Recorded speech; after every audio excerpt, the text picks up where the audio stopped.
All right, everybody. So this is going to be your guys' video talking about Ryan Kent, Seattle Sounders. The deal is basically imminent. This will probably be out once it's officially announced because it's pretty much going to happen. I think the final hoops at the time of recording is exactly what his contract length is, but he is in Seattle. It looks all done and dusted. They just need to get those final details, pen on paper. But of course, we want to have a video out for you all. Yet again, just like in the live, if you guys watch that live, you can watch that after you finish this one where we gave our initial reactions. I'm joined with Jay Ross, and we're going to talk about Ryan Kent, the pros, the cons, our overall thoughts on it, and kind of just some of the comments and things we've seen from you guys to address and talk about when it comes to Mr. Kent.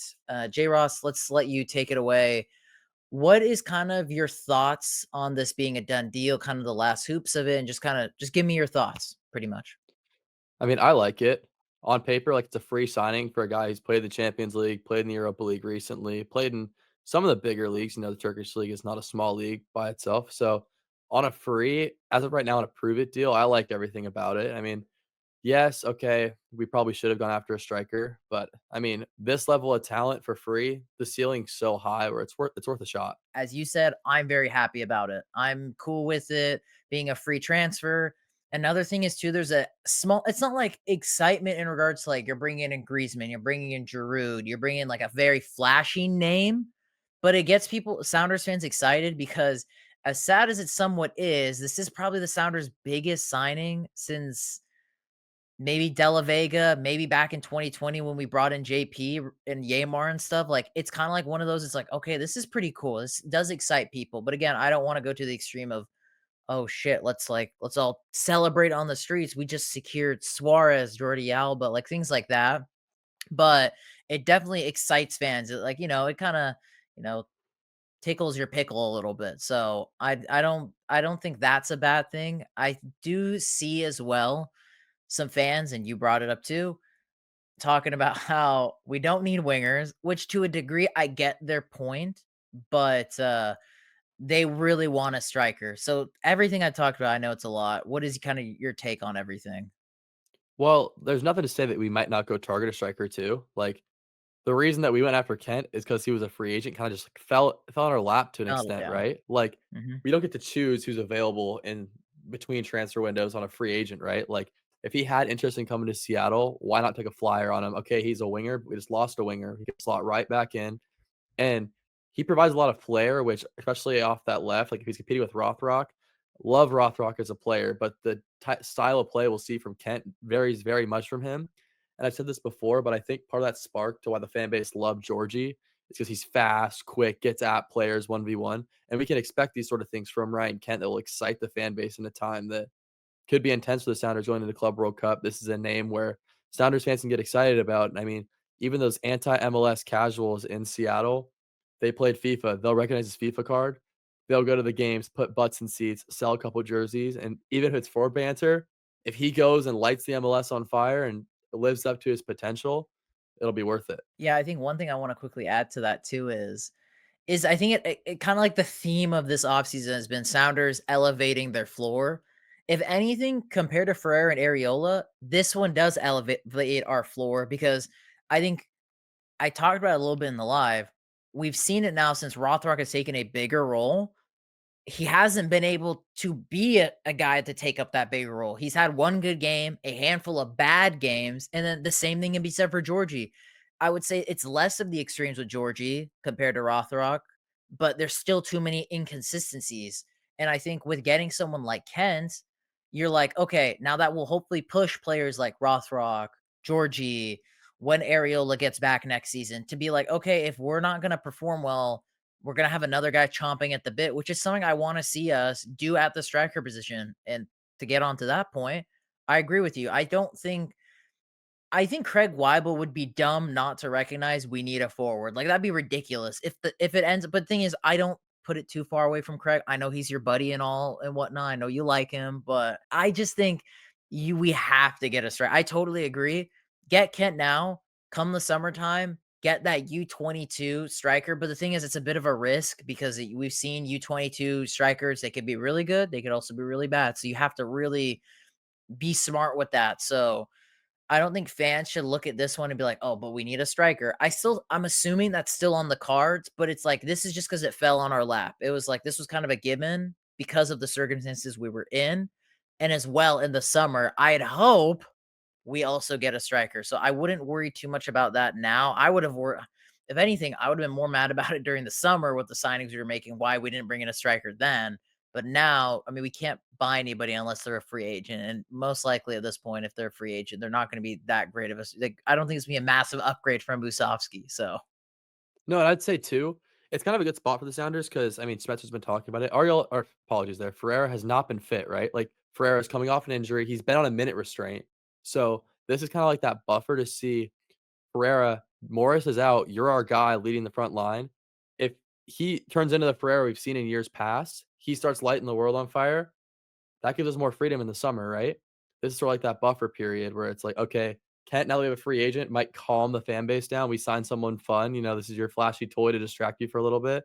And then if Ferreira turns into the Ferreira we've seen in years past, this summer's transfer window could be a little interesting.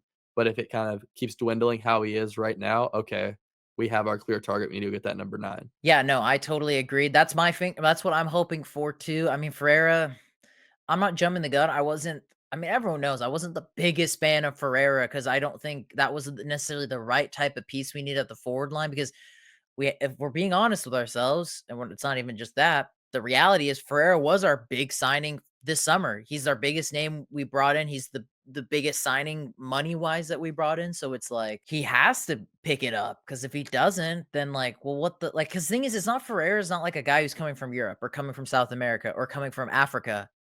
He's just coming from Texas. He's been in this league for 5 years now. If he doesn't adjust once he gets off that minutes restriction, then it's like, okay, well, what the fuck? Kinda like you kind of are supposed to be the guy to granted be a good striker, be a good 10, but like you're giving that freedom to be the striker and you're not really doing much, and honestly, it's kinda pissing off fans. I just think it's funny because a lot of fans were very, like, bullish about Ferreira, and now they're just, like, too much extremes. Like, I didn't have high expectations for Ferreira. I think he was a good piece, but I knew he wasn't gonna be the end all be all. He's gonna solve all our offensive problems. There was bigger fish to fry, but I think, again, Kent's kinda in that similar boat, but what's so interesting about Kent is there's a big upside. We talked about this in the live stream. He's kind of think about it. Last time we brought in some cracked FIFA Ultimate Team card player was Obafemi Martins, and he was probably the guy that had the best single season ever, the closest player in Sounders history to win the MVP award. You think about that. You think about players like Bouanga, kind of a similar build, played in the second division in League. You look at countless other players across the league that kind of had the similar pedigree and there could be a big upside, but there's not much to lose with Ken. But again, I think it really depends on what the contract length ends up being, especially if it's what it's supposed to be, what it's been reported to be, the 1 year plus the option, then I think you're good. But I do agree that the reality is you do need to buy a striker. Kent's, like you said, the perfect flashy toy you need for now. I don't know. I don't think Ferreira's gonna pan out to a degree of like a Rui Diaz. I just can't see it. He's only had one season where he's done that. I think you still need to go out for a striker. Either way, if Ferreira bags in maybe from here to this recording, whenever this is uploaded, to the summertime, by the time the window is open, even if Ferreira has like 5 or 6 goals, you still in my opinion, kinda like the point I brought up earlier is if you wanna build that competition where players cannot just have consecutive bad games and be like, "Oh, well, Schmetzer's gonna start me because there's no other option to pick from." You wanna bring that competitive nature that makes the team better and elevates the team. You do need to look at another offensive striker option because Musovski's not it. I don't consider Ferreira a striker. I mean, he's a center forward, which, it's the guy that plays under the striker or a second striker, which is good, but that's not exactly what we need at this very moment. Maybe he could be that guy with whoever that striker is that ends up being the guy for us. Morris, we've already seen two like decent player, perfect guy to have as a third offensive option. His biggest success was when it was Rui Diaz, Ladero, and then Morris. That's when we saw the best from Morris. But we have seen since he's been the main guy for the last 3 years, too streaky, and it costs us way too much in the latter stages of tournaments, big games. So either way, Ken's good. I would say, to talk about a little bit about the cons now. It's interesting to see because as I mentioned in the short, as we talked about in the live, there is a reason he got his contract cut, and we don't obviously know it. I don't have any inside sources with Turkish media, so I don't know it. But based off of the things I saw, Fenerbahce fans did not fuck with Kent. They were so sick of him. It didn't seem like he gave a poop, a squat when he was there in Turkey. So there could be, and I don't want to put words in anyone's mouth, but obviously, if you get your contract terminated, something had to have gone wrong. Mourinho made comments about things like that. So I really am hoping he could turn a leaf and there's no attitude issues or work ethic issues or training issues with him. But that is my one slight worry. And as well, he hasn't played in like 6, 7 months. So it's gonna take him a little bit of time to get going. Yeah, it definitely is scary seeing someone who has been claimed to have training and attitude issues combined with a history of knee and those sort of problems where it's like you don't work hard, injuries come from that, which those like directly are linked. So that can be a little bit scary, which is also kind of funny because I feel like hearing these sort of accusations about a player doesn't really go with what the Sounders try to promote as Yeah. sort of their MO, like, locker room guys, like we're a tight knit group. One thing I was gonna ask you is do you think because you kind of talk about this goes against the Sounders grain. Now my question is to you is do you think the Sounders might be a little bit desperate and that's why? I mean, people have made claims this is a desperation signing, like oh crap type of signing. And I could definitely see that, especially with like it's just a fact at this point. Start of this season, our attack has not been what we expected it to be. And I could definitely see this being viable, like going through football manager. Oh, Ryan Kent's a free agent. Send him a text. I'm like, oh, might work out. I mean, flashy name, flashy guy. I mean, with how the start of the season has been with the Club World Cup coming up, like Sounders need to change something, and definitely a big problem of it has been injuries. But this is also a guy who plugs right in for one of those big injuries being Areola. So I think it's kind of a combination of this could have been a desperation signing that actually had some logic tied in with it. Yeah, I mean, it's gonna be interesting to see how he fits in with things because that will be the telling tale. I guess we'll find out as things go on. Fingers crossed, this isn't like a Cini situation where if you guys remember him, midfielder, we got on loan from Malaga, something along those lines. He didn't pan out, Argentinian South American player. Hopefully, it's nothing like that. But I will say this: don't necessarily be shocked if there is some slight issues like this because 100%. yeah, because there's a reason why his contract got terminated. There's a reason why Mourinho wasn't happy. I mean, Mourinho's one of the greatest coaches. Granted, he's a strict dude. I've seen interviews from Joe Cole back in, when he used to play at Chelsea back in like 04, 05. Even as great of games as he could have for him, Mourinho always wanted the best. Even if you had a 9 out of 10 game, he wants you to have a 10 out of 10 game. So he can be strict, but that's why he was able to bring the best out of so many players. Some players are like crumble from that. So obviously that is an extreme. Mourinho's a tough guy. We'll see. Maybe things will be easier for him in MLS. So time will only tell. All in all, I'm cool with the signing. Either way, low risk, high reward. But at the same time, I am wary about things might not be picture perfect. And this is against the Sounders' MO. And I think that's fine. I don't mind a little bit of risk. I've talked about this in many videos.